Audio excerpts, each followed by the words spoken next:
Hello, this is Bryant Myers, and welcome to our 7th module, Gravity, the 6th element of health. In this module, I'm really excited. We're going to talk about what gravity is, our gravitational anatomy, and how we can master gravity, which is mainly really mastering movement, posture, and just our overall mobility so we can stay active and healthy into our golden years. What is gravity? So let's take a look at what gravity is. Now, we all kind of have an experiential feel of gravity, especially when you're skydiving, bungee jumping on roller coasters, or just taking a dive off of a diving board.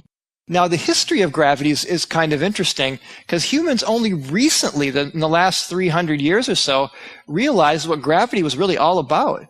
Greek philosophers thought that the planets and stars were part of God's realm and followed a natural motion. They did not realize gravity was involved. It wasn't until Isaac Newton that we received an accurate theory for gravity, and as the legend has it, discovered gravity when he saw a falling apple while thinking about the forces of nature. Whatever really happened, Newton realized that some force must be acting on the falling objects like apples, otherwise they would not start moving from rest. Newton called this force gravity and determined that gravitational forces exist between all objects in the universe. And this is what was really a watershed moment, because this is the first law now that's a universal law, not just something that takes place on Earth, but across the entire universe.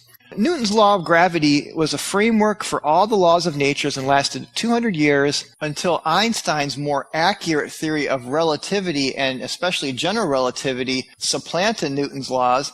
But because Newton's laws describe the everyday world we live in just so well, because planet Earth is in a very flat space-time, and none of us go at speeds anywhere near the speed of light, so Newton's laws are still used in science and engineering as a good approximation because they're much easier to work with. So now that brings us to Albert Einstein, perhaps the greatest physicist the world has ever known. His general theory of relativity is the most accurate theory of gravity that we have up until this day, actually. And according to Einstein, gravity arises from the warping or geometry of space and time. General relativity defines gravity purely as a curvature of space-time, not an action at a distance. And this is a consequence of Einstein's law of relativity, which we won't get into in this video, but basically the principle of relativity says that all the laws of nature must be the same in every freely moving laboratory, which is a reference frame, everywhere in the universe. So basically relativity is the law that governs all other laws of physics. Einstein really held to this. He really believed that the laws of physics can't be different in different parts of the universe or different reference frames. He took that all the way to its conclusion with gravity, and gravity was a difficult one because his special relativity dealt with flat space-time, but when he developed his law of gravity, it was some very complicated mathematics and needed the help of some mathematicians at the time. But after 4 grueling years, he came up with his general theory of relativity. It's a very difficult equation, but the gist of it is simple to kind of grasp, and you've probably seen some of the images of how space and time are warped by matter and energy. It's the geometry of space and time being warped by matter and energy that causes gravity. And it's a unified field connecting all things. Understanding gravity as the geometry of space and time is important because now we're going to look at our human body, and how we function in a gravitational field is a result of the geometry of our form. So now that takes us to our gravitational anatomy. The legacy of the Victorian era is a belief that better poise is a result of better posture. You may have been admonished by your parents or teachers to stop slouching, to sit up straight. Looking back, I think that was some good education. Joel Gothwaite and his colleagues at Harvard Medical School back in the early part of the 20th century proposed the therapeutic significance of gravity. The aim of his therapies was to help get patients to sit, stand, and move with their bodies in an appropriate relationship with the vertical, which, of course, is with gravity. What you kind of want to imagine is a plumb bob attached at the point at the top of your head, and the line through your entire body and the spine is your center of gravity, the center of gravity line. So poor posture moves away from the vertical, with the head typically moving forward and the shoulders and back slouching forward. And if you want to see this exaggerated, just look at a lot of elderly people that walk around hunched over with their heads way forward. This leads to not just degeneration in the spine and the vertebrae and your joints, but also it affects all your organs in your body through subluxations, because all the nerves that go through your vertebrae feed all the organs in your body. And if those nerves are pinched, the energy flow is just not going to be there. So standing straight puts us directly in line with the gravitational field of the Earth. After years of treating his patients with chronic problems, Goldthwait at Harvard concluded that many of these problems arise because parts of the body become misaligned with respect to the vertical, and organ functions, as I mentioned, therefore become compromised. He also documented the buildup of calcium deposits around the vertebrae of individuals with chronic arthritis, and he observed these deposits diminish when the individuals acquire a more vertical stance, better posture.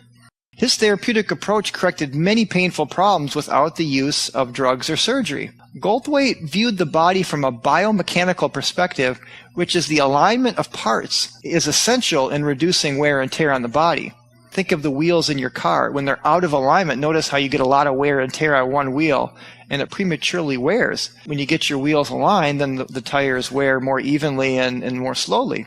More and more modern chiropractors and body workers are confirming Goldthwait's findings that accumulated trauma can gradually cause the body to depart from the vertical, and departure from the vertical can cause accumulated trauma in the body. Our modern technological and sedentary lifestyle is much to blame for the poor posture that we have. The forward head, the hump back, the back pain and surgeries, neck pain, osteoporosis, arthritis, and so on. But you also have to consider lack of hydration, poor diet, and some other things that I talk about in my other modules. This is why this energy medicine course is very holistic. These all work together. But it's this module on movement and posture that I think is really the key to staying active well into your golden years and beyond. Now, in the module on the Energy Medicine website, you'll see some really great information on what a tensegrity network is. And I think that's important, but I want to get right into strategies and tips that you can implement practically to improve your posture, your spine, your joints, your mobility, so you can just love life and just do the things that you want to do. So let's get right into it. Mastering gravity. This is part 3 in this module. So what is the problem? Why is mobility such a problem with advancing age? Why is it hard to float, glide, and effortlessly move in the gravitational field of the Earth? Many people over 60 cannot move their bodies anywhere close to like they could when they were younger, like running, jumping, skipping, flipping, dancing, skiing, skating, playing hard in general. Even basic motor functions such as walking, climbing stairs, shopping, driving, dressing, bathing, traveling become more difficult with a lot of people as they get in their 60s, 70s, and beyond. Let's talk about ways that we can reverse this. And there are many cases of people who have been able to reverse all these signs of aging related to bad posture and humping forward and forward neck and humped over back. I'm going to go through 5 things.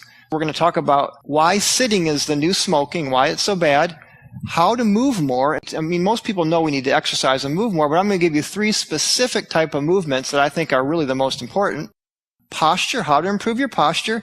We're going to look at PEMF, how it works with your overall structure and mobility. And then we're going to put it all together with some of the things we've learned in the other modules. Sitting is the new smoking. In a nutshell, we need to learn to avoid sitting for long periods of time without taking a break. Sitting can be a nice break from a busy day, but considering most people work in an office and then go home and sit down for TV or in front of their computer, sit down for dinner, etc., that's just way, way too much sitting. And you probably think that this has a bad effect on your body, and it does. Listen to this. The World Health Organization now lists inactivity as the 4th biggest killer of adults on planet Earth. It's responsible for 9% of premature deaths. As soon as you sit down, the electrical activity in your muscles drops significantly, and your calorie burning rate drops to about 1 calorie a minute. After 3 hours of sitting, there's a 50% drop in artery dilation, and it's a result of a decrease in blood flow. We talk about microcirculation with PEMF, but if you're sitting all day long, yes, PEMF will help, but certainly we need to get up and take measures to not be sitting so long. Research done by Dr. Joan Vernikos, former director of NASA's Life Sciences Division, and one of the primary doctors assigned to keeping astronauts from deteriorating in space, so she knows all about this. And she's got a book that's called Sitting Kills, Moving Heals. That's the name of the book. She shows basically that your body actually needs to perpetually interact with gravity through motion in order to function optimally. Hence, you can see why gravity is literally the sixth element of health, along with food, water, natural sunlight, oxygen, PEMF, or the natural magnetic fields of the earth. Gravity is the sixth element. I want to look at 3 studies that really drive this point home as far as why sitting is the new smoking. In one study, study number 1 here, followed more than 123,000 U.S. men and women for 14 years, researchers found, not surprisingly, that those who exercised more had a lower risk of death than those who exercised less. But when the scientists looked at the group of people who did the most exercise, they just put all the other people aside, and they just looked at the people who did the most exercise, those who sat for 6 or more hours a day suffered a significantly higher risk of premature death than those who sat for fewer than 3 hours daily. And again, both of these groups are exercising about the same. The bottom line from this study, while a 30-minute aerobic workout every day is great for you, it does not make up for sitting the next 8 hours in your desk chair. Okay, and the next study, study number 2, followed nearly 241,000 adult Americans aged 50 to 71, and scientists found among those who exercised regularly, about an hour a day, high amounts of TV viewing, that is about 7 hours daily or more, and that includes sitting too, was associated with an increased risk of death compared with regular exercisers who watch TV 1 hour a day or less. In fact, a growing body of evidence suggests that sitting in and of itself is an independent risk factor for poor health and premature death, even if you exercise regularly. Researchers have dubbed this phenomenon the active couch potato effect. That is, people exercise an hour a day but still spend 6, 7, 8, 9 or more hours sitting down. The third study kind of shows a solution to this. And what it shows is that by simply standing up 35 times a day or so, which is about every 10 to 15 minutes while you're working or sitting down, will counteract the cardiovascular health risks associated with uninterrupted sitting. You just have to keep standing up. Even if you do sit for long periods of time, here's a solution. Talking about solutions, let's now talk about strategies for sitting less. Please do take notes on this. Strategy number 1, try to sit for no more than 4 hours a day total. If this is not possible, like I just said, set a little timer. I got a little tomato timer, like a kitchen timer. Just set it for 10 or 15 minutes and just make sure you stand up. And you can do a little stretch or whatever, but the key is just the standing up. I know that sounds simple, but the research supports this. But better yet, try to sit for less than 4 hours a day if you can. The next tip is use a sit-stand desk if you have an office job and try to stand more. The next tip is walk more, and we're going to talk about this in the next part on movement. The next tip is get in the habit of standing while texting and talking. And finally, minimize TV and computer time as much as you can, because the average American is spending 8 hours a day plus of screen time. That is, computers, video games, television, put it all together. It's more than 8 hours a day for the average American. And get up earlier in the morning. I almost want to do a whole video on this idea, but most of us get in trouble with the late night hours. That's when we're pretty much getting nothing done. So when you get up earlier, you tend to get more accomplished during the day, and there's not as many of those couch potato hours left in the evening, basically sitting around and living that unhealthy sedentary lifestyle. The next section after sitting less, you need to move more. Now, walking more. This is the easiest one and probably one of the best things you can do is try to focus on getting a minimum of 6,000 steps a day, ideally 7,000 to 8,000. That's going to be about an hour to an hour and a half of walking a day. And you can break this up into multiple walks. You can certainly include if you go to the mall or the store. And if you get a pedometer, it'll measure your steps. The next thing is working out and strength training. What's the difference between strength training and bodybuilding? Well, there's a lot of a difference. We are shooting for usable muscle for activities of daily living to keep up our circulation, our bones strong, and increasing the mitochondria in our cells. The next thing which goes along with strength training is whole body vibration. And this is something I'm a really big fan of. I do it myself every day. Basically, what it does is it gives you an increased G-force. So I like to call it acceleration training or G-force training because you're getting like an extra supplement of gravity. It's like a gravity supplement. What's nice about it is just 10 minutes a day gives you the equivalent of an hour's worth of exercise.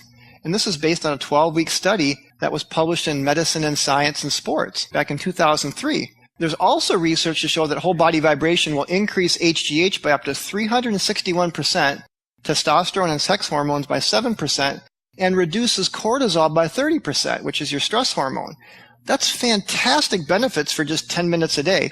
Another thing that it does that regular exercise doesn't do is that you're getting 97% muscle recruitment versus 45% with standard exercise. And that's because you're vibrating your muscles upwards to 1,500 times a minute, and that includes the involuntary muscles with whole body vibration. See, when you work out with weights, you're really just using your skeletal muscles to lift the weights. You're not working out the muscles on the inside of your colon or the inside of your veins or all these involuntary muscles which you can't work out with weights and even Nautilus. There's so many benefits to whole body vibration. Check out my site, noblerex.com. This is the machine I recommend and use, and I got tons of research and testimonials that I've collected. You can just see why I'm also very passionate about this along with PEMF therapy.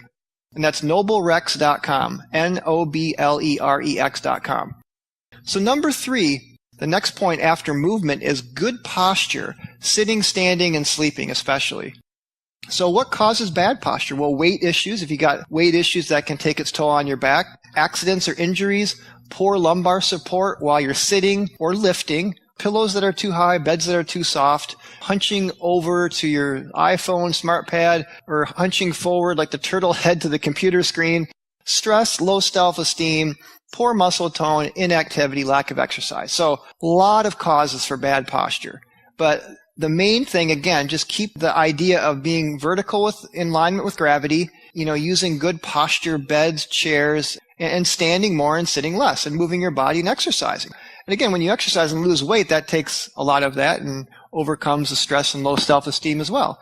Now, the harmful effects of poor posture over time will cause bad circulation, which taxes your cardiovascular system, poor breathing, vertebrae deteriorate, you get herniated discs and all kinds of problems with your spine, especially low back and the neck area, and subluxations, just your vertebrae get out of alignment, and that affects all your organs. Standing, to have good posture while standing, you want your knees slightly bent and wearing good shoes, but again, it's really just about staying in that vertical position, standing tall with the shoulders back but relaxed. Same thing with sitting. The one thing with sitting is do try to keep your knees slightly lower than the hips and keep your feet flat on the ground. Don't cross them in front of you. Sleeping, it goes without saying, sleeping can be a big problem if you're not sleeping with a good mattress. So a nice firm mattress that gives you good support. Sleep on your side with a pillow between the legs. And again, use good pillows. And don't stack your pillows if you sleep on your back. Okay, so good posture is important. So now let's get into yoga. I'm not going to get into detail on this, but I just want to show you this example of a lady, Ann Pesky, and she's an 86-year-old lady. And I just want to show you her before and after picture because this all happened just a few months with a one-on-one yoga trainer. It just shows you the power of yoga to straighten out your back, to get your flexibility back. And please do some research and investigate. I might do a separate module at some time on yoga, but I highly recommend doing yoga classes a few times a week. Now, PEMF therapy also will help with your structure mobility. As we've talked about, PEMF improves microcirculation, helps with inflammation and pain relief, improves flexibility. We do a little flexibility test with people where they bend down to reach their toes, and after an 8-minute PEMF session, they can reach down further. That added flexibility, again, is helping your overall musculoskeletal system to be more flexible and mobile. PEMF will help to heal and regenerate. It increases stem cells, it improves ATP production, detoxification, and again, it's just a great preventative measure. So thanks for watching this video. I hope you got a lot out of it, and please do put into practice these principles I've talked about in this last section. In the next module, module number 8, we're going to go over the mind and the emotions and the power of positive psychology and some heart math techniques for emotional coherence. So stay tuned for that because this is one of the most important modules for health and well-being.